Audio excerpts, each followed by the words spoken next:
তো আমরা এখন চলে এসেছি নামচির চারধামে। এখন বাজে 3:20। এখন ঢুকলাম আবার পেলিয়ে, কিন্তু সবার এখন প্রচন্ড খিদে পেয়েছে।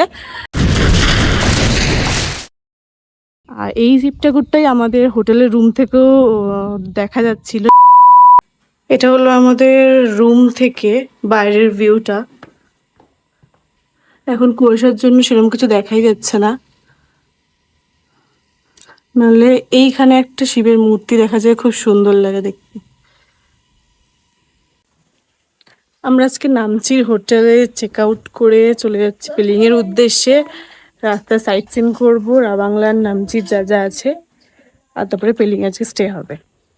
তো আমরা এখন চলে এসেছি নামচির চারধামে। চলো এখানটা তোমাদের ঘুরে দেখাই।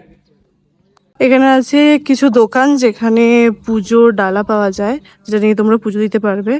আর শিব ঠাকুরটা হচ্ছে এইখানে, খুবই সুন্দর লাগছে যেটা দেখতে। আমি একটু জুম করে দেখাই তোমাদের। এই যে হেভি লাগছে শিব ঠাকুরটা দেখতে। আর এই শিব ঠাকুরটাই আমাদের হোটেলের রুম থেকেও দেখা যাচ্ছিল, যেটা তখন দেখাতে পারিনি কারণ কুয়াশার জন্য। এখান থেকে পুরো স্পষ্ট দেখা যাচ্ছে। টিকিট কাউন্টার থেকে টিকিট কেটে ঢুকতেই দেখা মিলল বিষ্ণুদেবের চারধামের ছোট ছোট রেপ্লিকা, আর তার মাঝখানেই স্বয়ং বিরাজমান মহাদেব। বাঁ দিক থেকে প্রথমে আছে রামেশ্বরম ধাম ও তারপর দ্বারকা, আর ডান দিক থেকে প্রথমে আছে জগন্নাথ ধাম ও তারপর বদ্রীনাথ ধাম।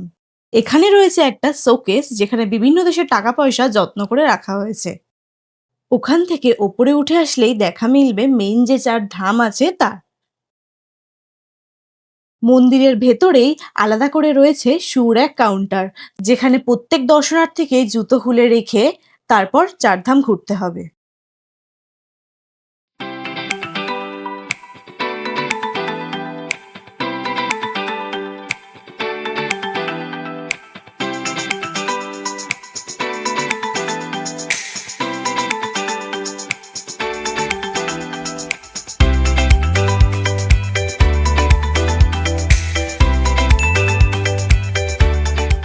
মন্দিরে প্রবেশের পরই ডান দিকে দেখা মিলবে বাবা মহেশ্বরের সেই সুবিশাল মূর্তির, যাকে ঘিরে রয়েছে এই চারধাম। আর এই মূর্তির ঠিক নিচেই রয়েছে ভগবানের পূজার স্থান।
বর্ষাকালে পাহাড়ে ধস নামা একদমই অস্বাভাবিক নয়, কিন্তু আমরা যে সিকিমে এসে এরকম ভয়াবহ অভিজ্ঞতার সাক্ষী হব তা একদমই ভাবিনি। নামচি চারধাম থেকে রাবাংলার বুদ্ধপাক যাওয়ার পথেই ড্রাইভার দাদা গাড়ি দাঁড় করিয়ে দিলেন, আর সামনে কিছুটা ভিড়ও চোখে পড়ল। কারণ অনুসন্ধান করতে গিয়ে দেখলাম এই বিশাল ল্যান্ডস্লাইড। পাহাড়ের বুক থেকে নেমে আসা পাথরগুলো পুরো রাস্তা ব্লক করে দিয়েছে। চারপাশে সবুজ জঙ্গল আর কুয়াশা ঢাকা পাহাড়গুলো একদিকে যেমন মনকে শান্ত করে, অন্যদিকে এই ধসের দৃশ্যটা মনে করিয়ে দেয় প্রকৃতির সামনে আমরা কতটা তুচ্ছ। এই ল্যান্ডস্লাইড দেখে বোঝা যাচ্ছে সেটি কিছু মুহূর্ত আগের ঘটনা, কারণ সকাল থেকে আমরা কোনো খবর পাইনি যে ধসের কারণে রাস্তা বন্ধ আছে। এই বড় বড় পাথরের চাইগুলো সরিয়ে পুনরায় রাস্তা সড়গড় করতে বেশ অনেকটাই সময় লাগবে, আর সেই মুহূর্তেও রাস্তা পরিষ্কারের কাজ কিছু শুরু হয়নি, তাই আমরা আর অপেক্ষা করলাম না। আজ আমরা আপার পেলিংয়ের হোটেলে উঠবো, যার দূরত্ব এখান থেকে বেশ অনেকটাই। তাই আর সময় নষ্ট না করে রওনা দিলাম আপার পেলিংয়ের উদ্দেশ্যে। কিছুটা মন খারাপের সাথেই রাবাংলাকে বিদায় জানিয়ে বেরিয়ে পড়লাম। এইবার তো আমরা আর বুদ্ধা পার্কের সৌন্দর্য উপভোগ করতে পারলাম না, তবে ইচ্ছা আছে পরবর্তীকালে সিকিম এলে অবশ্যই রাবাংলার এই বিখ্যাত বুদ্ধা পার্ক ঘুরে দেখার। আমরা এখন পৌঁছে গেছি আপার পেলিংয়ে। নামচি থেকে বেরিয়েছিলাম, এখন বাজে 3:20। এখন ঢুকলাম আপার পেলিংয়ে, কিন্তু সবার এখন প্রচন্ড খিদে পেয়েছে, তাই আগে খেয়ে নিই, তারপরে কিছু সাইট সিন করা যাবে, সেটা দেখাবো তোমাদের কি করব। আর চলো এখন আমরা কোথায় খাচ্ছি সেটা দেখি।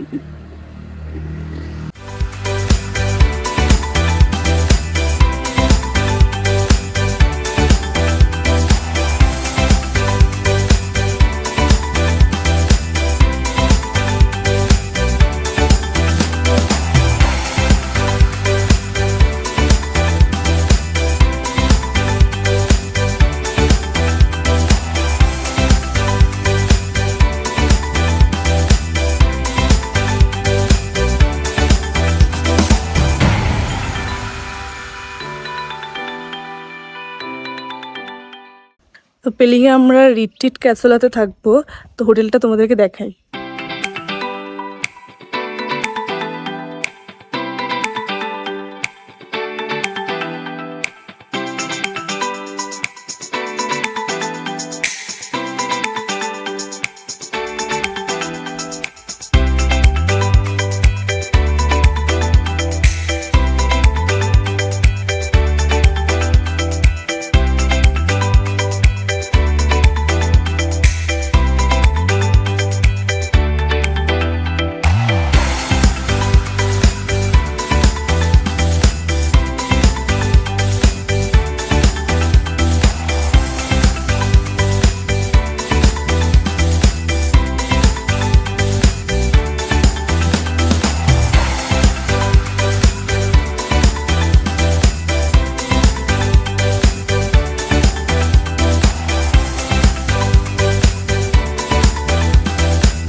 পেলিংয়ে আমরা এই হোটেলটাতে আছি, এটা রুম টুরটা তোমাদের দিয়ে দিই। ফার্স্টে ঢুকেই বাঁদিকে পেয়ে যাবে একটা বড় মিরর সেকশন, তারপরে এখানে কেটলি, কাঁচের গ্লাস, জলের বোতল, আরো কফি, চা পাতা, এই সমস্ত পেয়ে যাবে চা টা করে খাওয়ার জন্য। এখানে আছে ডাস্টবিন,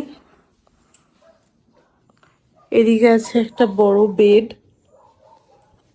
এখানে আছে side table, lamp, charging point, এদিকে হচ্ছে টিভি সেকশন, এখানে সোফা, এখানে একটা টেবিল আছে। এখানে একটা